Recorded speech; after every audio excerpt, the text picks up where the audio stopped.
믿음이라는 것은 하느님이 계시기 때문에 그분께 맡기는 겁니다.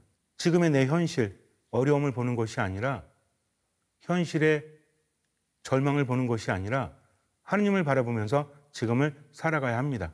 절망 속에 빠져 있다면 나아질 수 있는 것은 아무것도 없죠. 절망할 시간에 하느님 바라보세요. 하느님은 나의 나약함을 나보다 더 잘 아십니다.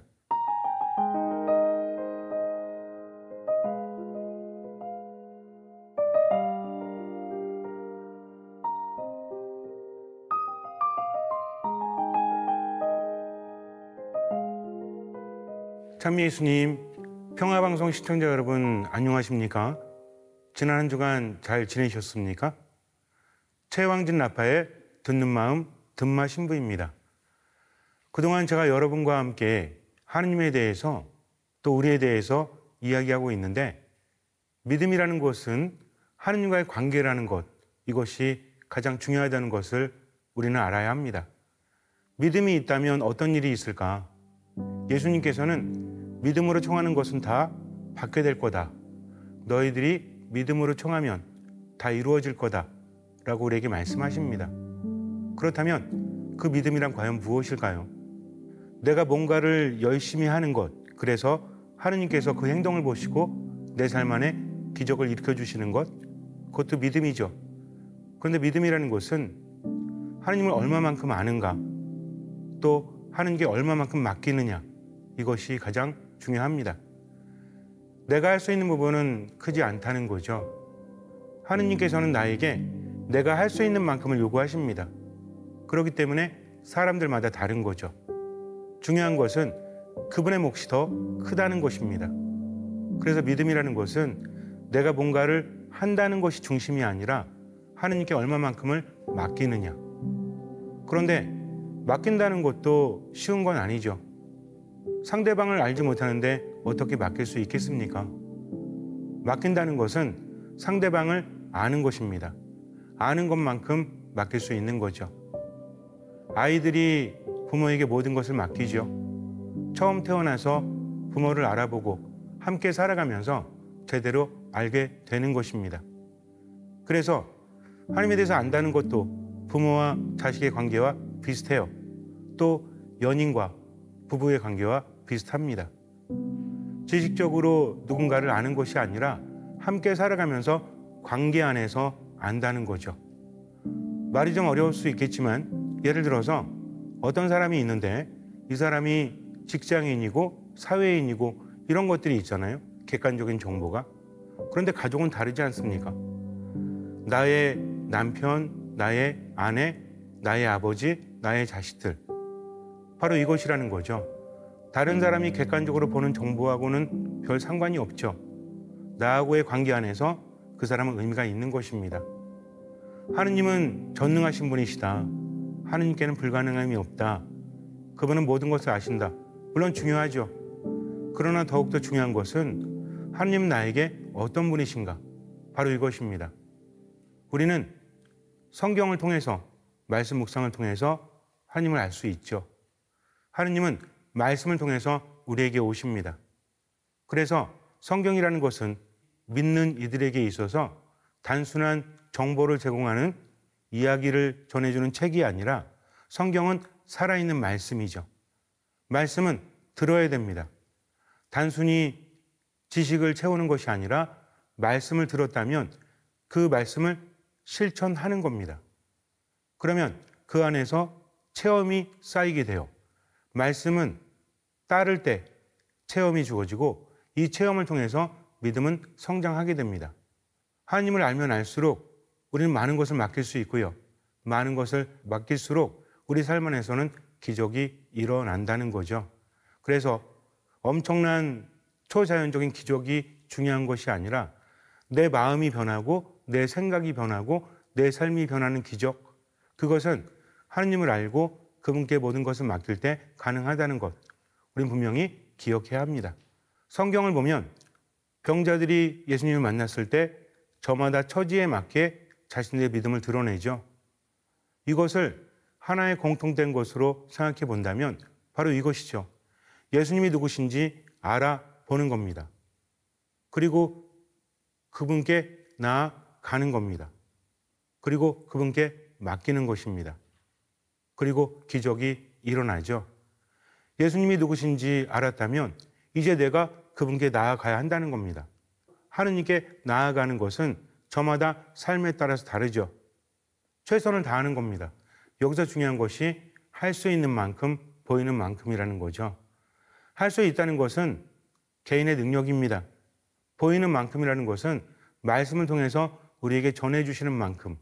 그래서 자주 말씀드리지만 시편 119편에서 말씀은 내 발의 등불이요 내 길의 빛이다. 이것을 우리가 잘 묵상해야 돼요. 그래서 말씀 묵상을 자주 하다 보면 길이 보입니다. 그 길을 가는 거죠.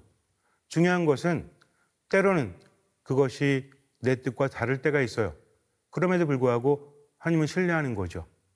삶을 살아가면서 하나님을 신뢰한다는 것이 바로 여기서 드러납니다. 내 생각과 하나님의 생각이 같다면 말씀을 묵상하면서 내가 깨달은 바와 기존의 내 생각이 같다면 그것을 실천하는 것은 무리가 없죠. 그런데 무리가 될 때가 있습니다. 아니 하느님 이런 상황에서 어떻게 제가 그럴 수 있죠? 근데 여기서 중요한 건 뭐냐면 고민하는 것이 아니라 하나님의 말씀을 따르는 겁니다. 그러다 보면 체험이 주어지죠. 마치 아이들에게 음악이라든지 운동을 가르칠 때 아이들은 잘 안 되죠. 힘들어 죽겠어요. 그런데 선생님은 하라고 하십니다. 아이들은 선생님을 보고 하는 거죠. 이것이 가능하다고 생각되기 때문이 아니라 선생님의 이야기니까 따라하는 겁니다. 그래서 예수님께서는 어린이처럼 되지 않으면 하나님 나라에 들어갈 수 없다라고 말씀하신 거죠. 우리도 마찬가지입니다. 주님, 제가 이런 상황에서 어떻게 그렇게 할 수 있죠? 라는 생각이 든다고 할지라도 그것이 하느님의 말씀이기 때문에 따르는 겁니다. 할 수 있는 만큼, 보이는 만큼. 그래서 할 수 있는 만큼과 보이는 만큼은 함께 가야 돼요. 내 능력을 보이는 만큼 최선을 다해서 지금 하는 거죠. 그 나머지는 맡기는 겁니다. 그러다 보면 체험이 주어지게 되죠. 아이들이 처음에 배울 때는 어설프지만 점점 성장하지 않습니까? 그 몇 년이 지나갔을 때 아주 놀라운 그런 능력을 보이기도 하죠. 우리도 마찬가지입니다. 믿음이라는 것은 자꾸만 해야 돼요. 움직이는 것입니다. 하나님의 말씀대로. 아무리 많이 알아도요.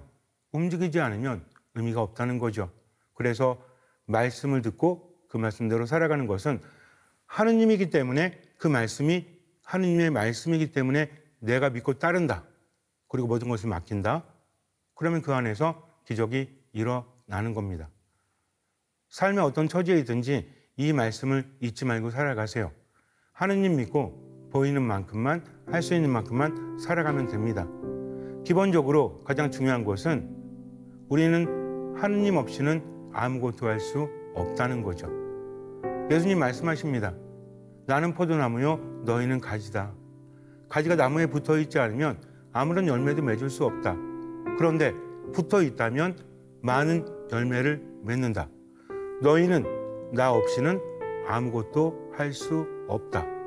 이 말씀을 기억해야 합니다. 그래서 우리는 지금을 그분께 맡기고 살아갈 수 있는 거죠. 하느님, 당신 없이는 저는 아무것도 할 수 없습니다.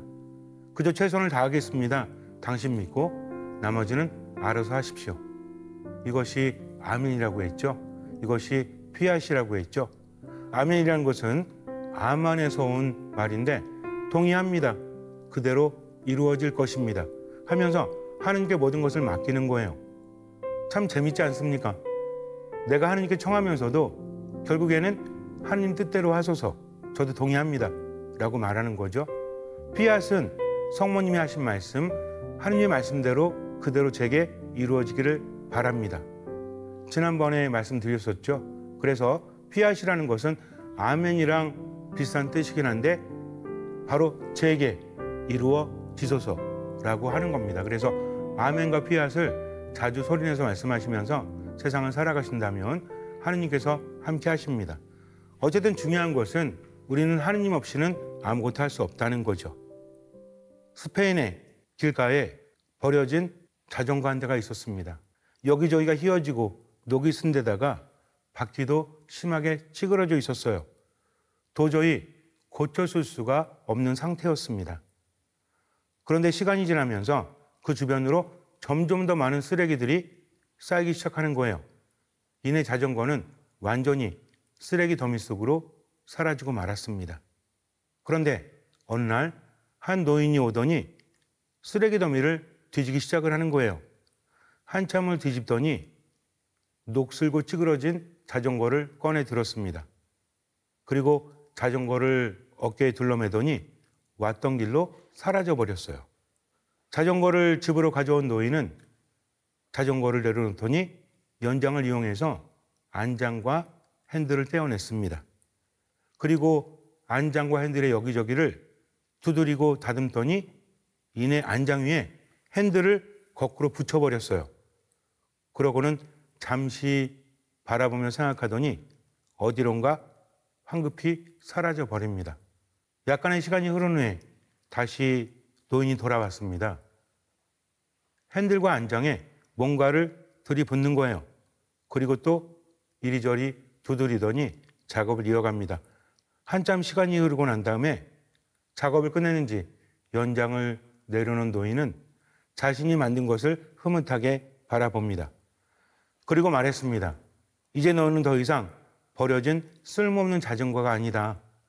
이제부터 너는 황소머리다. 라고 말을 했습니다. 이것이 1943년에 일어난 사건이거든요. 그리고 나서 50년 정도 흐른 1990년대 런던의 한 경매장에서 이 황소머리가 293억 원 하나로 거액에 낙찰되었습니다. 안장 위에 핸들을 붙여놓고 청동을 부어서 만든 이 작품, 황소 얼굴과 같은 안장, 그리고 황소의 뿔 같은 핸들 모양, 아주 유명한 작품이죠. 마치 살아있는 황소의 뿔처럼 생동감 있게 보였기 때문에 그 독창성과 예술성이 인정받은 것입니다. 그 노인의 정체는 바로 현대미술의 거장 이체파 파블로 피카소입니다. 들어보셨죠? 피카소. 피카소가 그린 그림들을 보면 저도 어릴 때 그렇게 생각을 했거든요. 야, 이게 무슨 그림이야. 뭐 이렇게 그렸어. 누구나 그릴 수 있겠네. 막 그리면 작품 아닌가 라는 생각을 저도 했었어요. 그런데 예전에 스페인의 성지순례를 갔을 때 피카소 박물관을 간 적이 있습니다. 저는 깜짝 놀랐어요.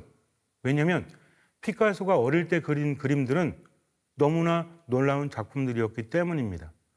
처음부터 입체파로 그냥 막 그린 것이 아니라 화가의 천재성을 보인 그런 소년이었다는 거죠. 그런데 인생을 살아가면서 여러 가지를 깨닫게 됩니다. 그리고 자신의 생각을, 자신의 이상을 그림에 담기 시작을 했던 거죠. 그래서 피카소의 그림을 보면 앞에서 본 모습, 위에서 본 모습, 옆에서 본 모습 이런 것들이 들어가 있다라고 하지 않습니까? 알고 보면 그림이 다시 보이는 거죠. 1943년은 세계적으로도 굉장히 힘들었던 때죠. 세계 제2차 대전 끝물에 있었기 때문에 너무나 힘든 그런 시기였습니다. 그럴 때 쓰레기 더미에서 아무런 쓰임이 될 수 없는 그런 자전거를 꺼내서 그러한 작품을 만들었다? 대단한 거죠. 당시 시대에서도 커다란 의미가 있지만 이것은 우리의 삶 안에서도 커다란 의미를 생각하게 해줍니다. 2023년 기준 세계에서 가장 비싼 자전거가 하나로 5억 원 정도 된대요. 근데 이것은 엄청난 노력으로 만들어진 겁니다. 인체공학적, 무슨 역학적 이런 것들, 그리고 최고의 재질로 만들어진 자전거죠. 하지만 1943년 당시 피카소의 손에 들렸던 자전거는 그냥 일반 보급형 자전거였어요. 특별할 게 없습니다. 이미 수명을 다해서 버려진 자전거였다는 거죠. 그런데 그런 자전거가 피카소의 손을 거쳐서 엄청난 작품으로 재탄생한 것입니다. 자전거 자체가 대단한 것이 아니라 피카소가 대단했기 때문이죠. 우리도 마찬가지입니다. 우리들의 인생이라는 것이 어쩌면 이제는 더 이상 희망이 없다.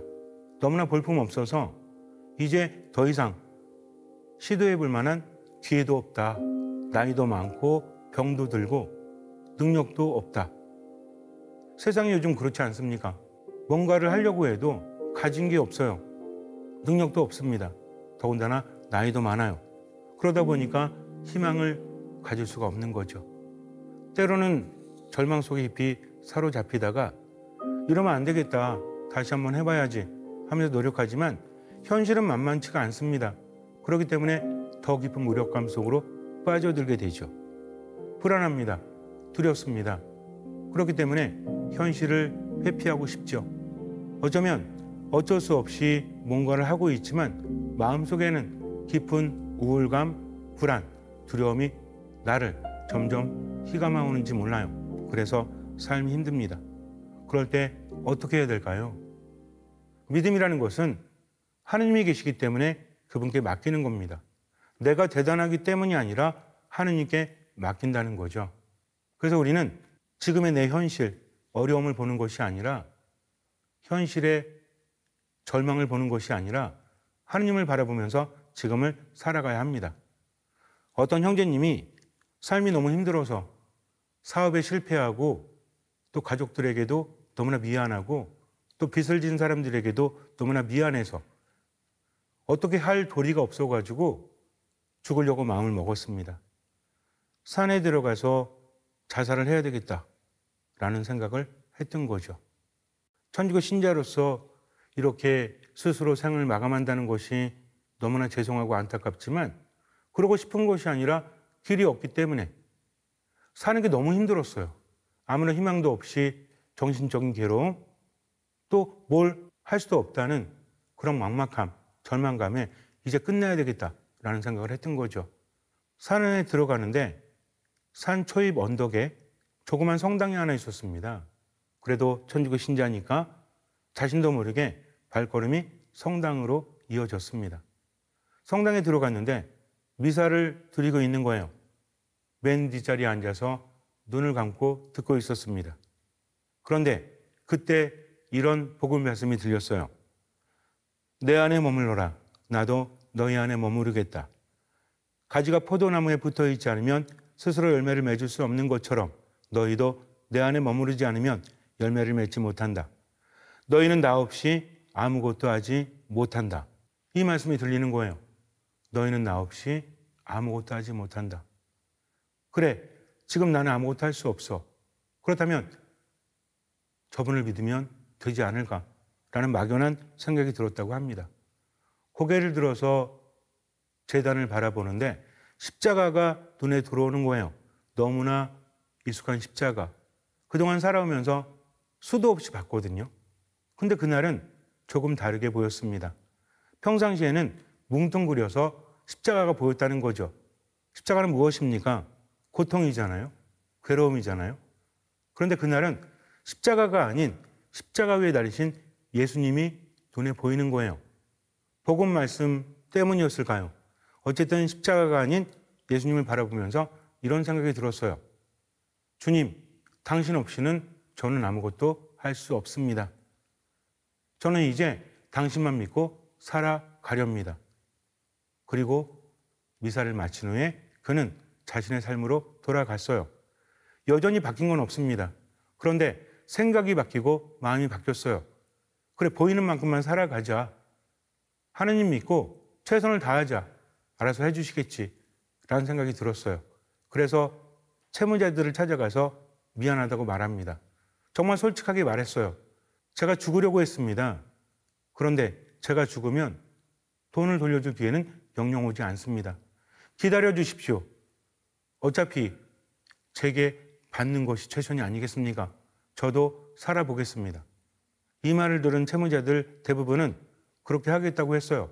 당연하지 않습니까?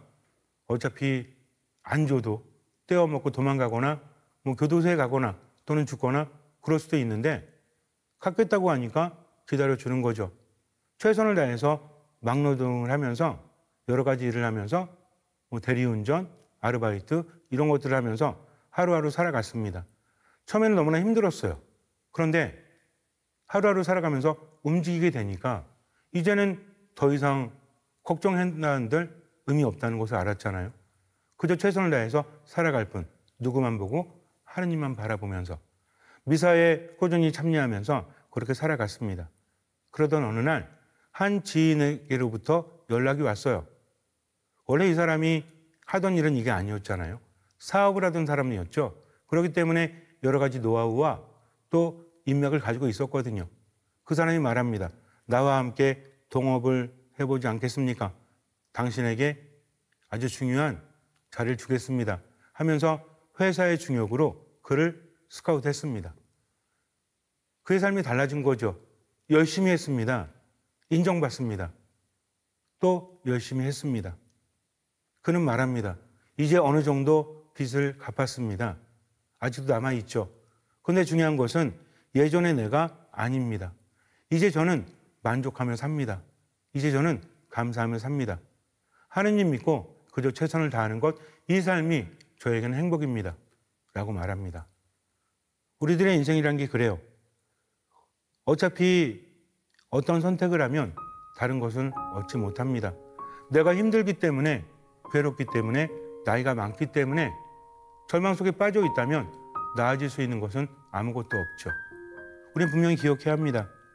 예수님께서 기적을 행하실 때마다 너의 믿음이 너를 구원하였다. 이 믿음이라는 것은 다른 것이 아닙니다. 나에게 예수님은 어떤 분이신가? 예수님께는 불가능함이 없다. 저분은 하느님이시다. 알아본 거죠. 그분께 달려간 겁니다. 모든 것을 맡긴 겁니다. 할 수 있는 만큼, 보이는 만큼 최선을 다한 거죠. 우리도 마찬가지입니다. 절망할 시간에 하느님 바라보세요. 십자가를 바라보는 것이 아니라 십자가 위에 계신 예수님을 바라보세요. 하느님은 나의 나약함을 나보다 더 잘 아십니다. 그리고 하느님께서는 오늘 살아갈 힘을 주신다는 거죠. 예수님께서 가르쳐 주신 기도, 주님의 기도를 보면 우리가 무엇을 청하죠? 일용할 양식을 청합니다. 탈출기에서 이스라엘 백성들이 광야를 헤맬 때 하느님께서는 그날 필요한 양식을 주셨다는 거죠. 안식일을 제외하고는 절대로 쌓아두지 말아라. 그런데 사람들은 두려우니까 불안하니까 쌓아둡니다. 모두 썩어버렸죠. 이것은 무엇입니까? 하느님은요, 오늘만큼만 주신다. 내일은요? 내일도 오늘만큼만 주시는 거죠. 하느님은 지금 나와 함께 하면서 필요한 만큼만 주시는 겁니다. 다른 데 마음 빼앗기지 말고 하느님만 바라보면서 지금을 살아가라는 거죠. 신앙은 바로 이것입니다. 그 무엇보다도 하느님 바라보면서 확신을 가지고 지금을 살아가는 거죠. 그럴 때 많은 것들을 체험하면서 그 안에서 참된 행복이 무엇인지 우린 깨닫게 됩니다. 믿음이라는 것은 그분을 신뢰하고 따르는 것. 따르는 것이 빠진다면 참된 믿음이라고 할 수 없죠. 그래서 주변의 상황이나 조건이 아닌 하느님을 바라보면서 지금을 살아가야 합니다. 살다 보면 삶이 무기력해질 때가 있습니다. 깊은 우울 속으로 빠져들 때도 있습니다. 인간은 나약하기 때문에 그래요. 이리저리 흔들릴 수밖에 없죠. 모든 것이 귀찮고 삶의 의지조차 느끼지 못할 때도 있습니다. 그런데 이것은 어떻게 보느냐에 따라서 영혼의 감기와도 같습니다. 그 안에 짓눌려서 아무것도 하지 못한다면 그건 불치병이 돼요. 그러나 하느님 믿고 살아간다면 잠시 지나갈 감기와도 같은 겁니다. 그러니 하느님 믿고 지금을 살아가세요. 우울함, 분노, 짜증, 무기력함, 두려움, 불안감, 죄의식을 있는 그대로 하느님께 맡기고 더 적극적으로 미사에 참여하고 말씀을 묵상하고 기도하며 그분 안에 머물러야 합니다. 짧은 기도조차 힘들다면 성호경이라도 계속 보여야 돼요. 이렇게 움직여야 됩니다. 하느님 믿고. 그럴 때 그것을 통해서 기적이 일어나는 거죠. 잠시 눈을 감으세요. 하느님은 나를 나보다 더 잘 아십니다. 하느님은 나를 나보다 더 사랑하십니다. 하느님께서는 오늘 살아갈 힘만 주십니다. 그러니 그분께 모든 것을 맡기고 하나님의 뜻대로 움직이세요. 절망 속에, 불안 속에 사로잡혀 있어봤자 나아질 수 있는 것은 아무것도 없습니다. 중요한 말씀은 이거죠. 너희는 나 없이는 아무것도 할 수 없다. 그러니 그분께 맡기고 지금을 살아가십시오. 이 말씀 기억하세요. 내 안에 머물러라. 나도 너희 안에 머무르겠다. 너희는 나 없이 아무것도 하지 못한다. 그저 이 말씀만 듣고 지금은 살아가십시오. 주님께서는 그 믿음을 보시고 우리 삶에 놀라운 기적을 일으켜 주실 것입니다. 아멘.